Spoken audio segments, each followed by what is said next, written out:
Hey, here today on A Voice to be Reckoned with Brandy Joy, we have Kennedy Phillips. Listen up closely, people, because there is no one like him. Let's go.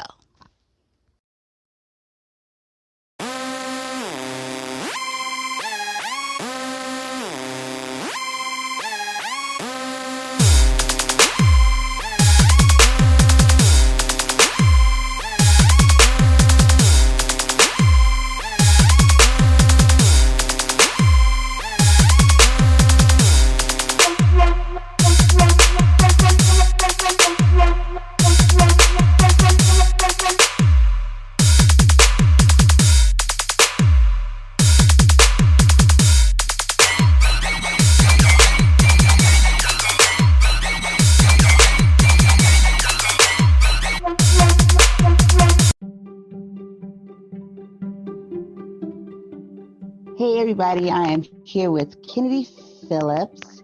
He is known for his video editing and sound design. And he is here today. Actually, well, I'm going to should I call you Mr. Kennedy or Mr. Phillips? Kennedy's fine. Kennedy? Okay, Kennedy. I'm going to let Kennedy tell you what he does. Greetings, acolytes. My name is Kennedy Phillips. I'm a sound designer by trade. I've worked on a couple of different projects in the past. I've worked with the Jim Henson Company, with DreamWorks Television. I've also worked on my own projects for an audio drama called Magus Elgar, which is available for download. You probably might know me for my work on Has Been Hotel and Hell of a Boss, which I did the sound design for. Which are two pilots on YouTube that you can watch right now. Okay, cool. Okay, Kennedy. So, can you tell us more about? Kennedy, I would like to know what started you on your venture in doing the video editing, sound, and design. Really popular for that. When I was really young, I had always wanted to work in cartoons. But as time went on, I discovered that I could not draw. So I started trying to find other skills that would be good for me to work in movies and in cartoons and the like. And I ended up discovering that I had a decent knack for video editing. So I started practicing with that. I went to college for that and sound design, and I started making my own little projects on the side.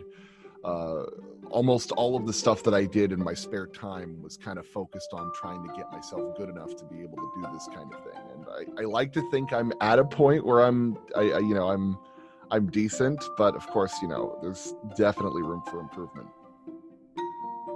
Okay, sure. Okay, well, I do know. Okay, I know that you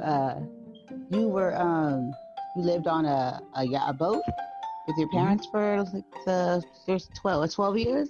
Yeah, for the first 12 years of my life, I lived on a sailboat called Dasein in Florida with my parents. It was at the time it was cheaper to live on a boat than it was to get a house.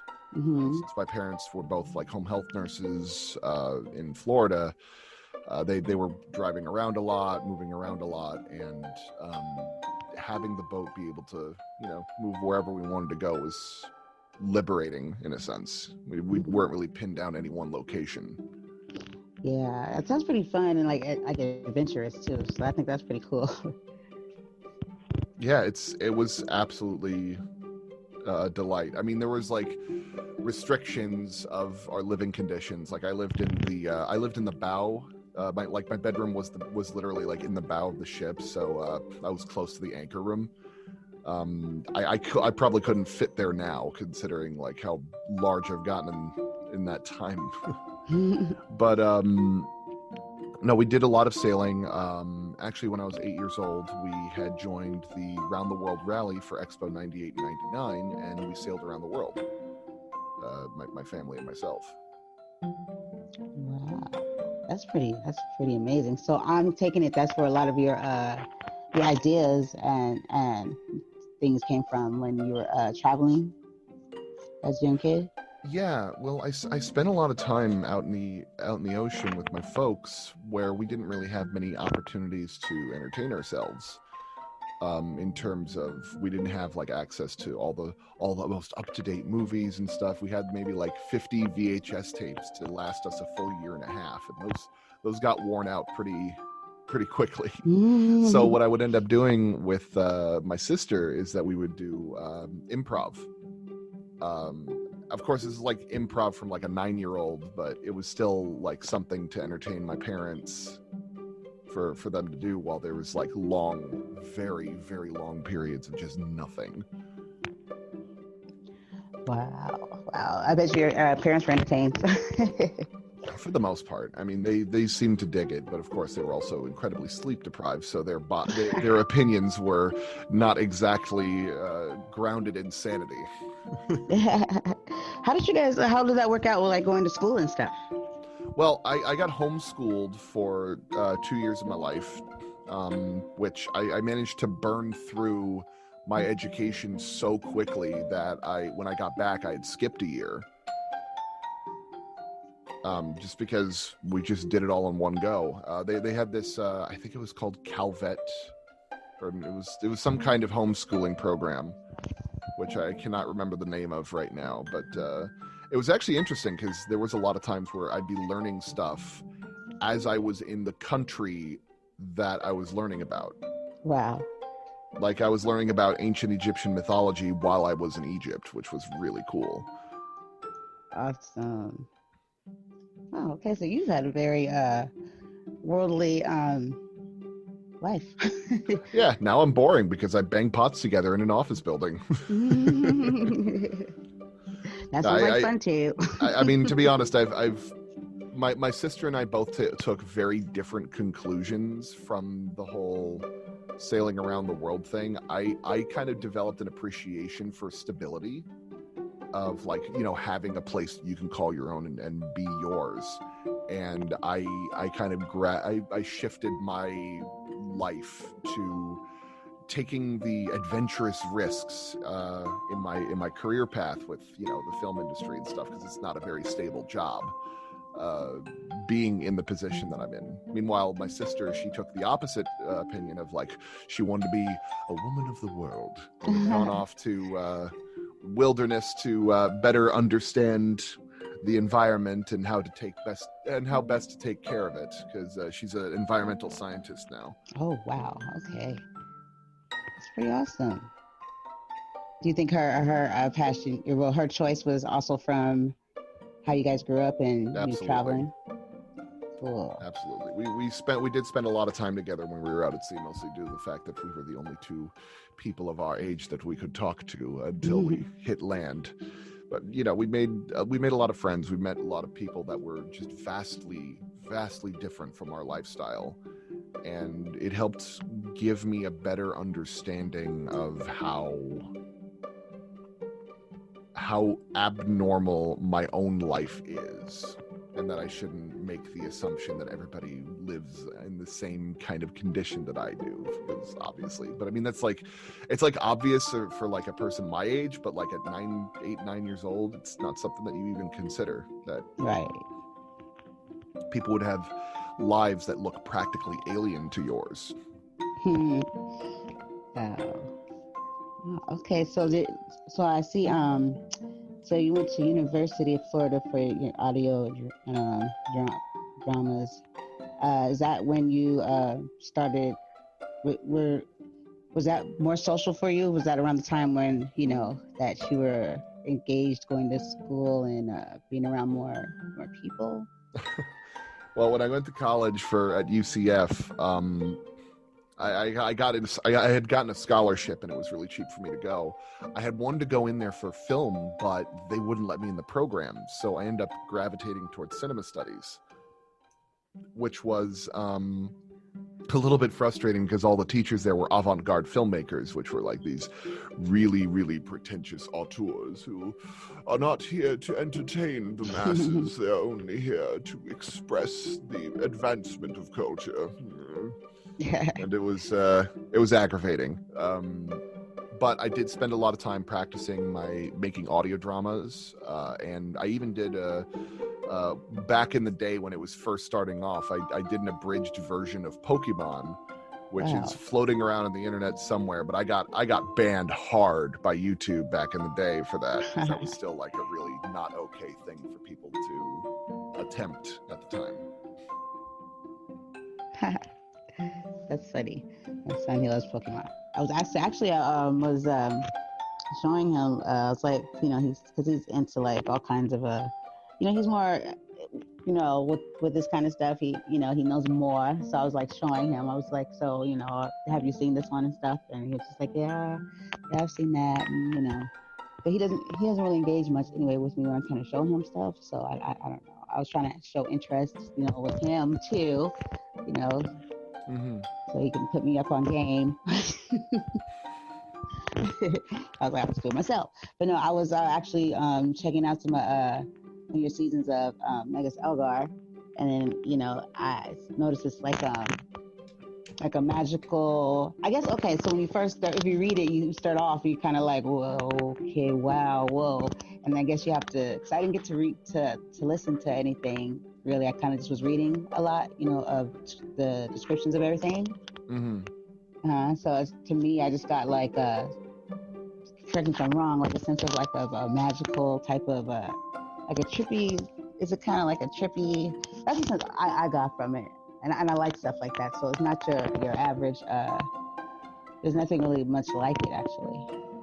Well, I would, for those of you who aren't familiar with the show, Magus Elgar is a fantasy comedy inspired by the works of Terry Pratchett. He made Discworld, and he also worked on Good Omens, which is now like a big hit series on Amazon that you've probably heard of before. You've heard of me, but but Magus Elgar is about two magic casters who discover a brand new form of magic from the dimension of Earth called science. They travel there thanks to a magical artifact called the Mirror Cauldron, and they accidentally pull in the equipment of a scientist. And that equipment scatters throughout the magical world of Hearth and take on magical properties. And they have to team up with the two scientists they meet to find a way to fuse these scientific tools augmented with magical power before all of reality gets ripped apart, or at least before people find out it was their fault. We had been nominated for quite a few things. Best Original Work by the Audio Publishers Association, Best Writing, Best Sound Design by the Audioverse Awards, and it's been really exciting because a lot of people seem to be really enjoying it when they finally sit down and give it a listen. Yeah, for sure. So I'm hoping he'll spend some time with me, today, and we can listen together. I think it'd be pretty cool. Yeah, that'd be great. Yeah, for sure.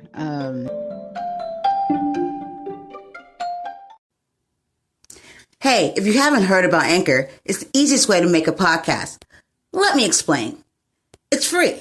There's creation tools that allow you to record and edit your podcast right from your phone or your computer. Anchor will distribute your podcast for you so it can be heard on Spotify, Apple Podcasts, and many more. You can make money from your podcast with no minimum listenership. It's everything you need to make a podcast in one place. Download the free Anchor app or go to anchor.fm to get started. Listen closely. Download the free Anchor app or go to anchor.fm to get started. And then you can listen to me, Brandy Joy, with a voice to be reckoned with. Awesome. And you will, have what you want, and it'll be animated. You said you wanted to, you have made it when you have it in animated series? Yeah, I'm working on trying to get Magus Elgar made into an animated series, because like the one complaint that I've gotten from the show, like the main complaint, was that a lot of people said, I really wish I could see this rather than just hear it. Mm-hmm. So I worked with a couple of animators to make an animated short, which you can see on YouTube.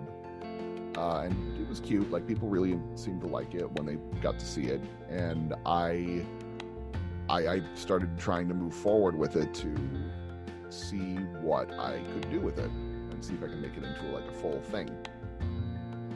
So I'm excited about that. Yeah, for sure. And actually, I think it'll happen. I think I'm going to speak it into existence for you. I know it's going to happen. Okay? Well, the only way that I can be confirmed that it'll happen is if I actually go do it. That too. That too. It's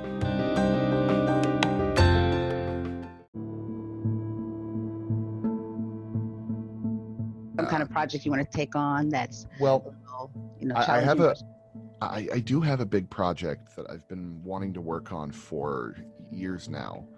About 6 years ago, something that I would do is I would run role-playing games like Dungeons and Dragons and stuff like that, but I would do it to workshop ideas, to plan out and develop my voice acting, my writing, and ultimately my storytelling. And the biggest one that I have, the most ambitious thing that I have on my belt that I would very much like to make into a thing, is a little story called The Quizzical Capstones of Octan Frobishobi. It's a Lovecraftian style horror, like existential horror kind of series, about a filmmaker who creates a magnum opus every like 5 or 6 years, and just as he's about to create his biggest project yet, he disappears. And the story follows these people who are close to him, that want to figure out what's happened to him and discover that his films are alternate dimensions that have been compressed into films. I would very much like to make that into a thing, but it's something that I know that I'm not ready yet. I'm not experienced enough to try and do it, because there's a lot of moving parts in it. I don't know if I want to make it a book or an audio drama or a full movie series or something like that. I don't know. I would want to make something out of it. Interesting. Very interesting. Do you have any favorite? Is there anybody like that you kind of look up to in this in your profession? Well, in terms of voice acting, I could say right off the top of my head that I've got two, Jim Cummings and Richard Horvitz. If you're not familiar with them, they play, Jim Cummings plays as Pooh, Tigger, Pete, and half of the Disney cast. Yeah. And he is an absolutely delightful human being that I would very much like to meet one day. And the other is Richard Horvitz, who played as Daggett from Angry Beavers, Billy from Grim Adventures of Billy and Mandy, and Invader Zim from Invader Zim. I actually had the pleasure of working on his voice in Hell of a Boss, where he plays as Moxie, who's this imp that serves as the voice of reason for this company, Immediate Murder Professionals, or IMP. Okay. But in terms of like professionally, like one person that I aspire to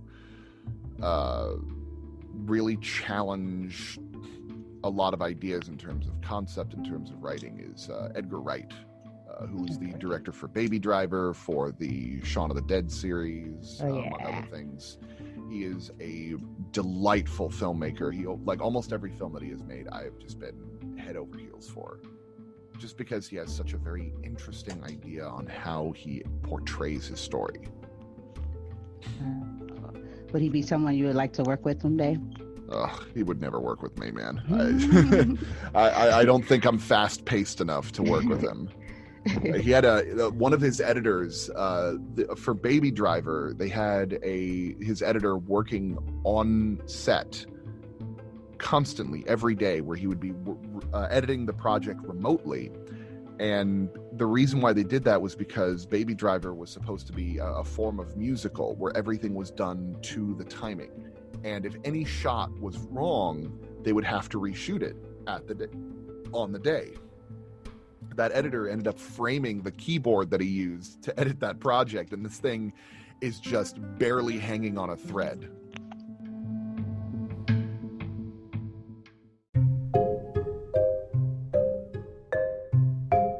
Kennedy, as far as any more projects, do you have any in the making right now that you are working on and that you plan on coming out anytime soon? Yeah, actually, I've got quite a few. I'm working on sound designing Satina, which is a cute little animation about a guy who has a bastard child with the Queen of Hell, and hilarity ensues of taking care of that child. I'm working with Magpie on her animated short. I'm working with Space Doc on a sci-fi audio drama called The Sojourn. I'm doing the sound design for that. There's a couple other projects that I can't really say what I'm working on with them because of NDAs and other stuff like that. However, I can say that I'm working on trying to write more stuff for Magus Elgar, because that's definitely my baby right now.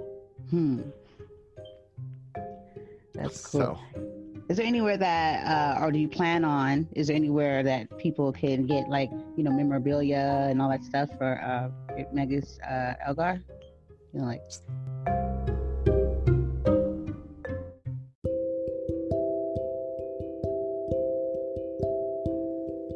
While every shelter pet is unique, some love a good game of fetch, and others would rather snuggle on the couch together. However, there's one thing that they all have in common. They're all pure love. Right now, millions of pets across shelters and rescues across the country are waiting to be adopted. Did you know that only 44% of dogs and 47% of cats in American homes come from animal shelters and rescue groups? The unique qualities of each and every shelter pet add up to an incredible bond between every shelter pet and parent. I love pets, and I think they're just so giving and loving, and they just show you the best, of what love is. And this is all from an little animal. They come in all sizes, big, small, furry, not furry. But like I said, love. If you're thinking about getting a pet this holiday season, make sure to visit the shelterpetproject.org. Brought to you by the Ad Council, Maddie's Fund, and the Humane Society of the United States. Please consider these animals need love, and they need you, and you need them. Thank you. And a voice to be reckoned with. We support the animals and their safety and their love.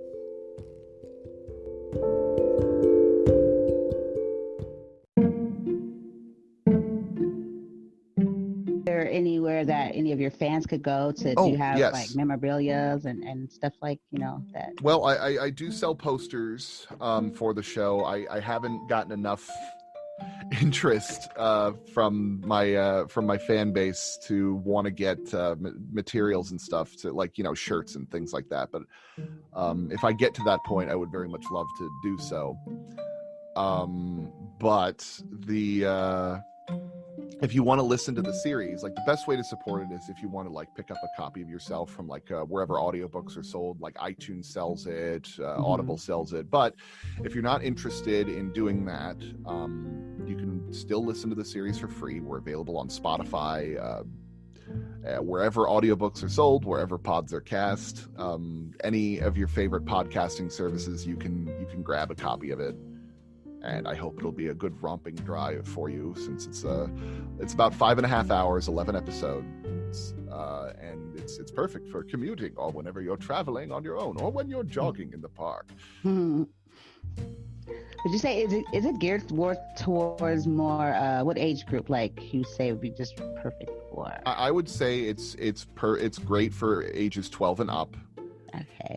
But I have had my 8-year-old godson absolutely drink this show up. He adores it. That's cool. Does he ever try to give you ideas and stuff?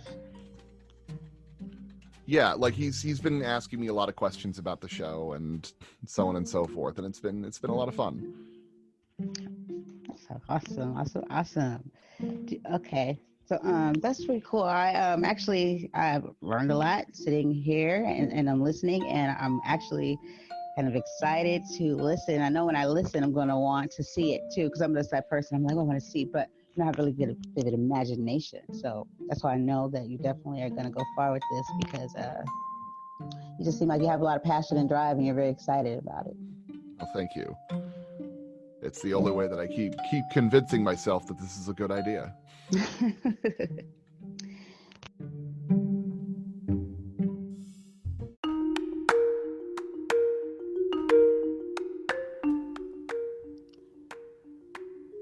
Buzz driving is drunk driving. And if you need to do something to feel okay to drive, you're not okay to drive. Did you know over 10,000 people lost their lives due to impaired driving fatalities in 2017? Enjoy a night out and find yourself oversharing or taking too many selfies. If the answer is yes, then you're noticing your buzzed warning signs. Buzz warning signs include over-texting, taking too many selfies, oversharing, chugging water to sober up, turning the music down to focus, chewing gum, popping mints, eating snacks to soak up the alcohol, drinking coffee to sober up, splashing water on your face, doing jumping jacks. Wow. I mean, all these things to do to sober up to drive, when hey, how about you just don't drive? When you spot your buzzed warning sign, call a cab, car, or friend when it's time to go home. Just don't drive home. A message brought to you by NHTSA, NHTSA, and the Ad Council. Thank you, and a voice to be reckoned with. We support the no drinking and driving. Senseless, careless, and just wrong.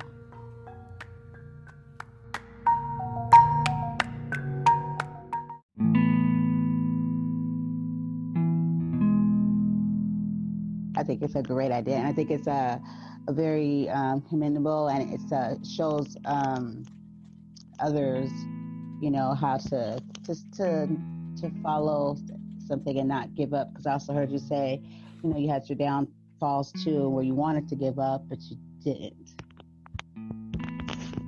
Mm-hmm. Yeah, and so I think that's pretty awesome. I don't know if you knew, you probably don't.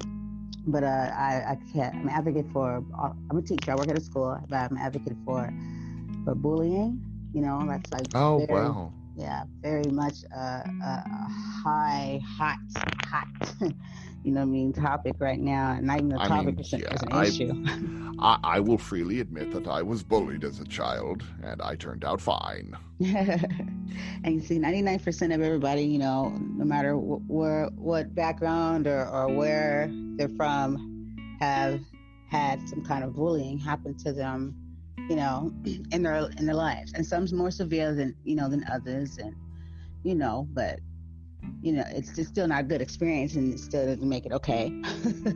But I would just say I said that because I know that working with a lot of kids and doing that, they a lot of them are creative, and I was going to ask you, what would you tell a child that how to go about, or how not to give up, or how not to let someone tell them that they're not going to make it, or that they're no good? What would you say to that child?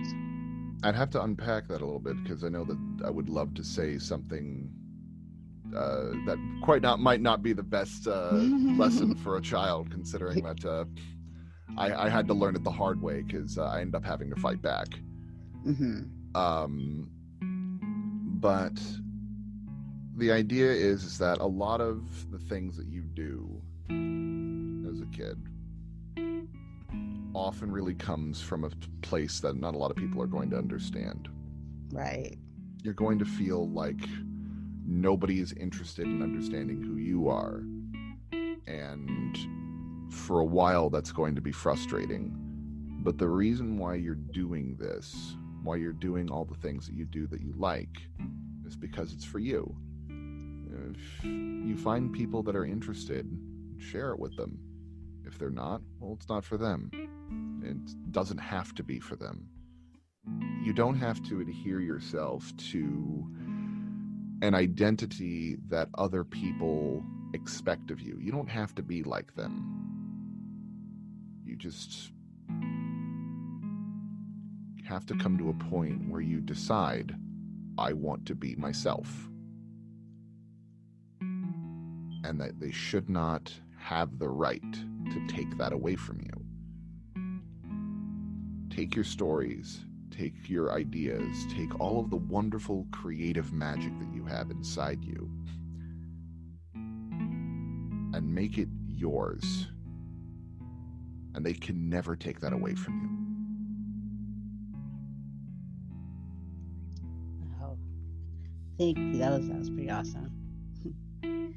Yeah, a lot of youth could hear something like that, because all it takes sometimes is just the right words.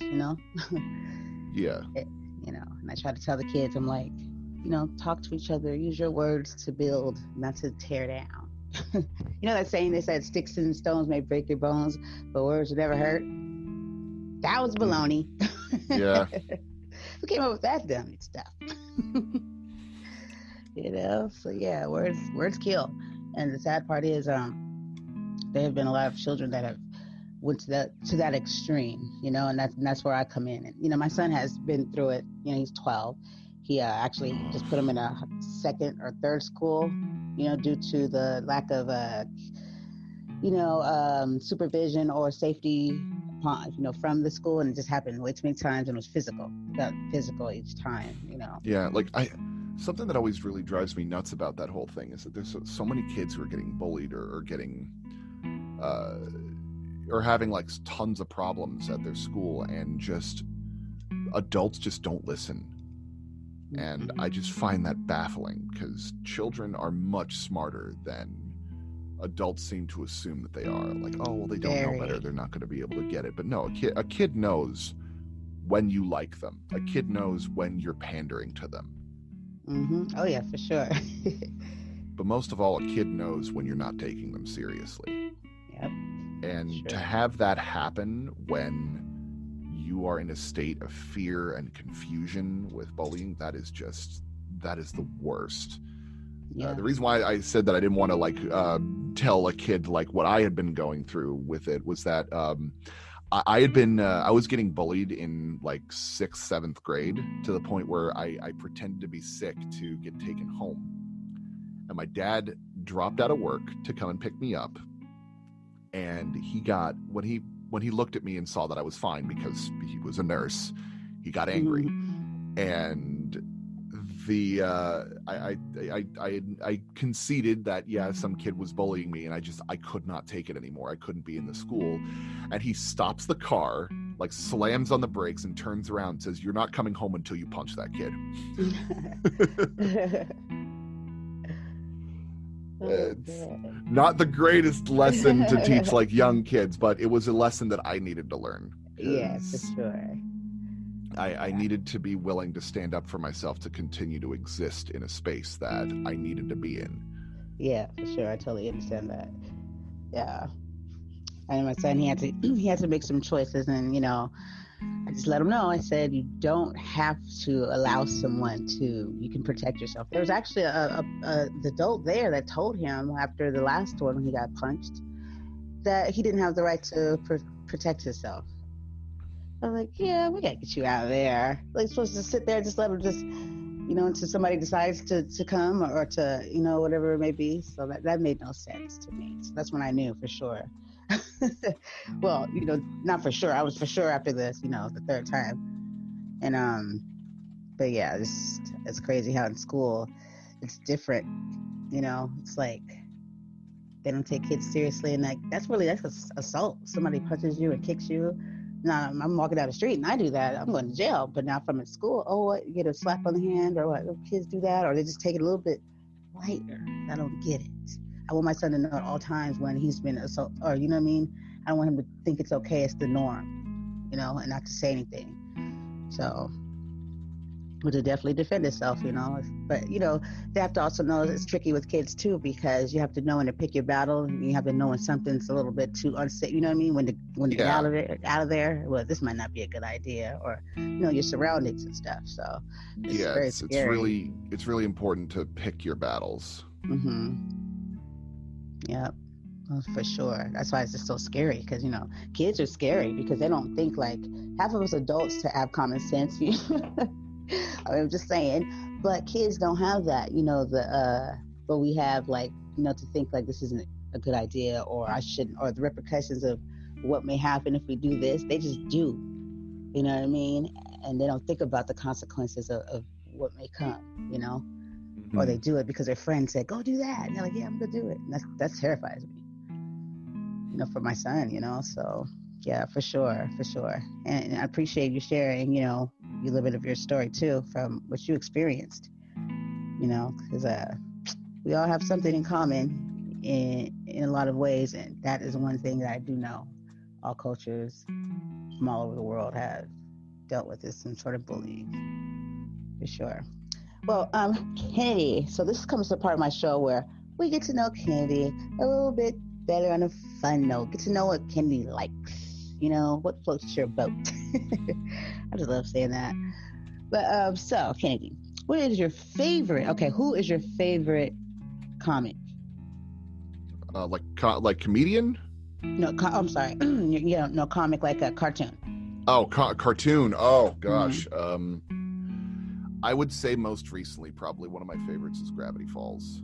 Gravity Falls, hey, my son likes that. Gravity Falls has this really, really great sense of humor that is just uncharacteristic of Disney. I really felt like Disney was taking a risk letting a show like Gravity Falls exist on their platform, considering that if you take a lot of stuff out of context, it's actually kind of horrific. Honestly, my favorite line is just this great uncle who is also a con artist is holding up a watch to try and blind like a child or something like that. He's saying to himself, "Yes, burn the child." It's just great, but that show has a really great sense of mystery, and it really treats kids. That it shows that to kids that we think you're smart enough to be able to solve these mysteries, and there's a lot to unpack in that show that's really fascinating. Cool, yeah. My son talk about that one pretty. He's always cracking up. Yeah, I mean, there's a lot of other cartoons that I really enjoy. It really just depends on the genre, because I know early 90s stuff I used to watch. Rocko's Modern Life was just my jam. Just because it was just unafraid to push the envelope of what was acceptable. And not to mention the pratfalls in that were always a riot. But in terms of anime, I know there's a show called Mushishi, which is kind of it's kind of like Twilight Zone if it took place in feudal Japan. Where this medicine man called a Mushi Master travels around feudal Japan trying to solve these mysteries surrounding these strange microscopic organisms that are causing all kinds of anomalies, which I just find immensely fascinating, because it just comes up with other ideas. My son, he's into anime, and I'm not sure. I don't even know if this is the one or not. But he's always telling me, "Mom, I know Chinese. I know how to talk in Japanese." And then, when I first started hearing him, I was like, "What is he in there doing?" And then the show actually played, the anime show, and it was singing. It was the beginning of the show, and I was like, all the time he has been singing. I think it was Japanese. I'm thinking he's just in there just saying things he doesn't know what he's talking about, and he was really singing the song of this anime. I think it was Japanese anime. So it's kind of funny that how there's still not a lot of adult cartoons on the West Coast that isn't something other than irreverent humor or something really raunchy. Because in Japan they have a lot of those anime where it's very serious, dramatic storytelling. I think the closest thing we've got to that right now was what was it, Young Justice, which was it's basically Teen Titans or Justice League or something like that, but it was for the new generation. Okay. Very well written, and just not afraid to hit some hard themes, like abusive relationships, suicide, and so many other ideas. There's so many other like themes revolving around stuff that teenagers have to deal with. Oh, that's wow. Very awesome. So you said so. Where would you find that at, or I'll be honest, I have no idea. You could probably look it up online somewhere. There's a lot of like streaming services that probably has it. I know it's a DC product, so if you look up Young Justice, you'll probably find it somewhere. Oh, for sure. Okay, cool.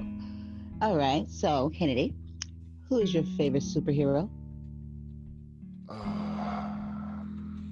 That's a hard one. Mostly due to the fact that like you get very tempted to just do the same thing that everybody else ends up picking. Yeah. I do appreciate Deadpool because just it's much more amusing. What was it? Rorschach is another one that comes to mind because he's just such a gross individual, but has like these really interesting theories about how the world works. But I would probably have to say that even I'll freely admit I don't like the character himself, but I like the idea of him, and that's the Green Lantern. I like the Green Lantern because it is a superhero who is defined by his creativity and his willpower, which is a really fascinating concept. I just wish that the people who ended up being Green Lanterns weren't so boring and unimaginative.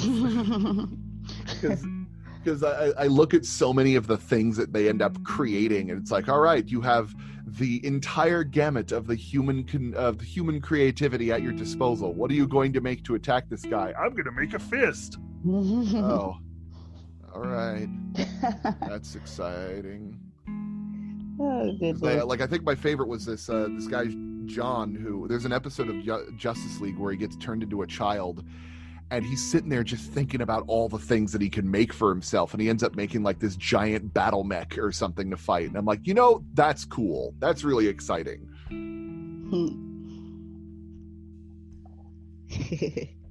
That's funny.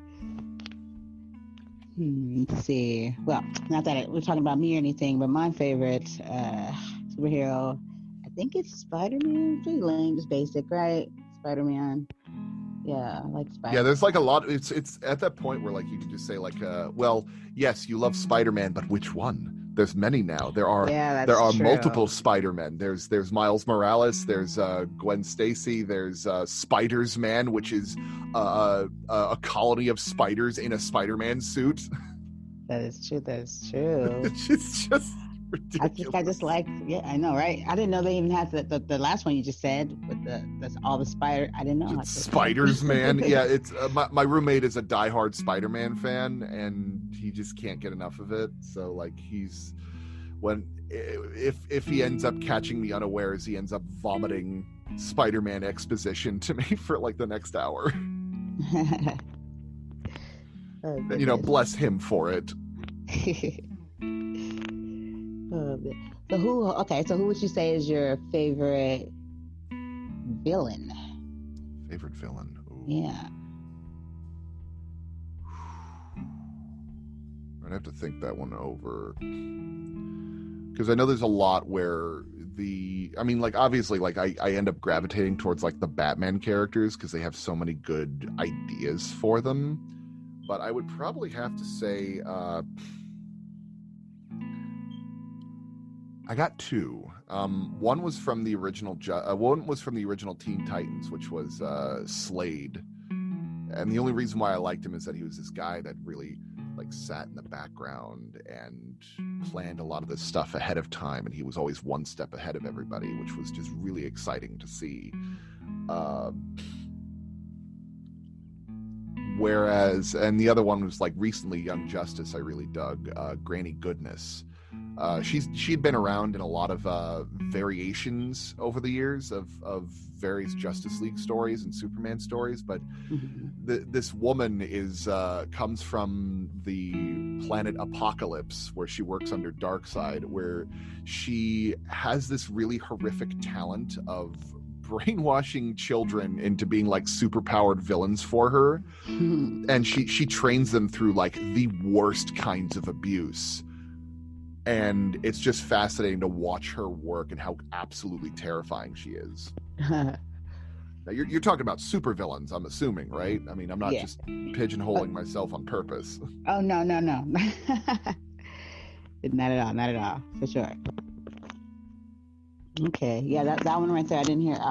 Granny Goodness, that's one of the ones. You got you know your stuff, because you got the ones I didn't even know about. Granny Goodness. I just watch a lot of cartoons. It's all.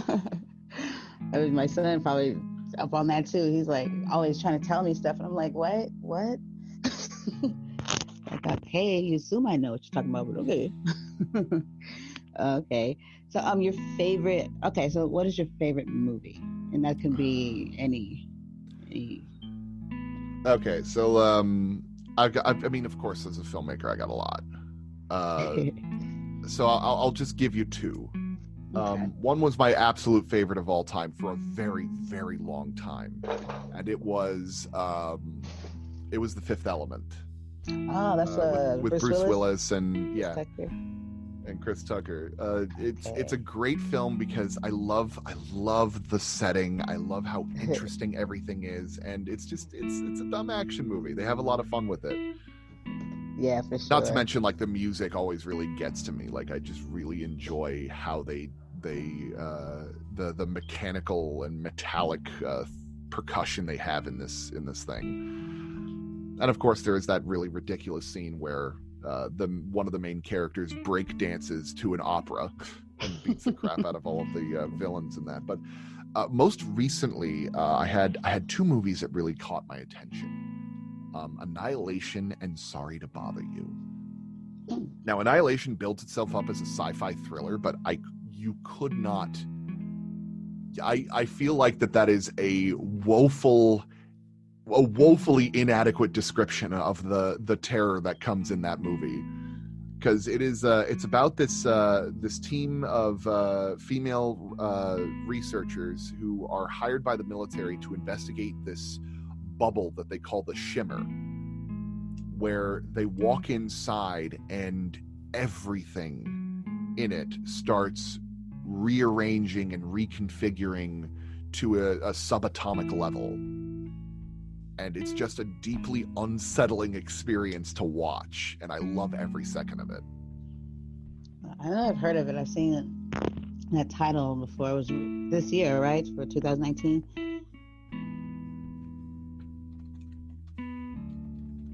Yeah, well, that one came out like last year. The other one that I was really into was Sorry to Bother You, which is about a black guy who works at a call center and manages to make his way up the ranks by mastering what's called the white guy voice.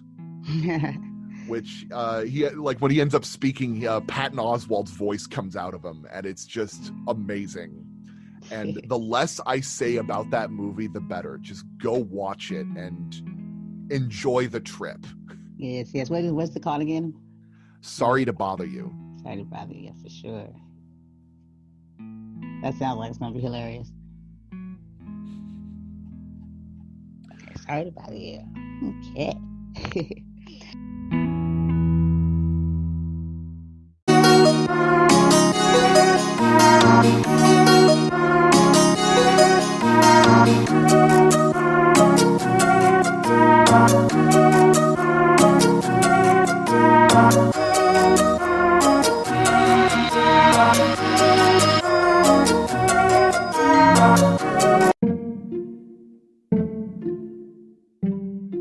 Well, I'm Kennedy. I don't want to, because I can sit here and keep going with you all day long about movies and stuff. Because I love movies. I really do a lot, all kinds. But I'm a big horror fan, so we're not gonna get on that.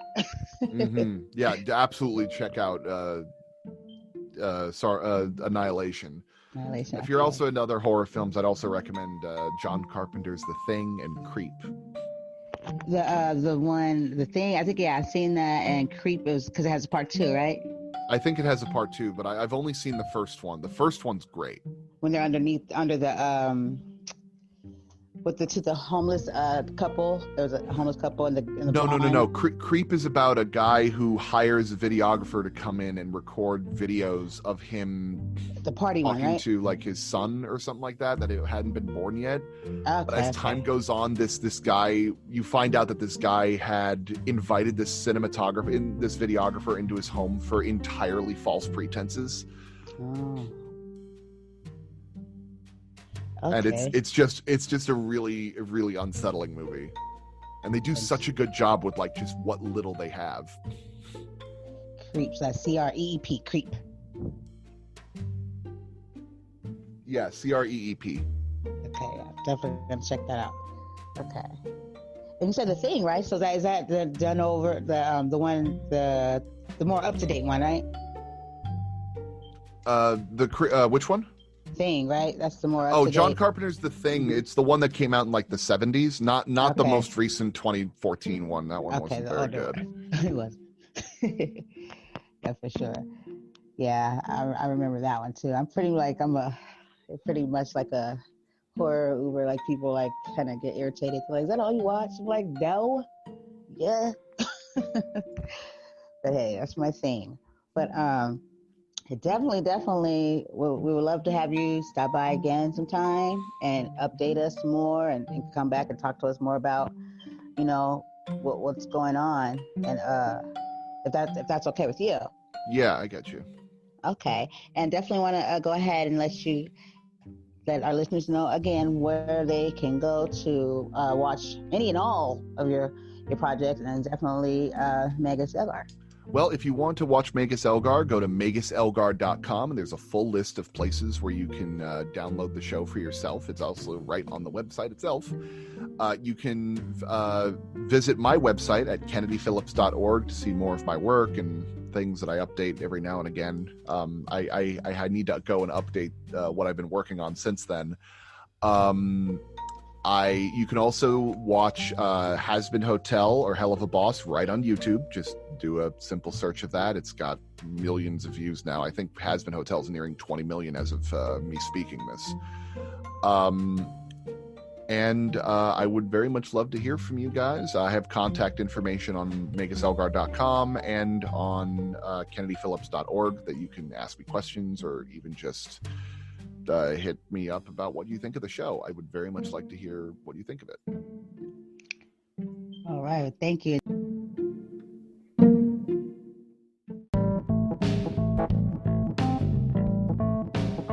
Now you're a member, you're a family member of Voice to be reckoned with, and you're welcome at any time. And we definitely, we'll keep what you're doing alive. I like to, do updates or just talk about, or, I just like to, I kind of just keep it alive.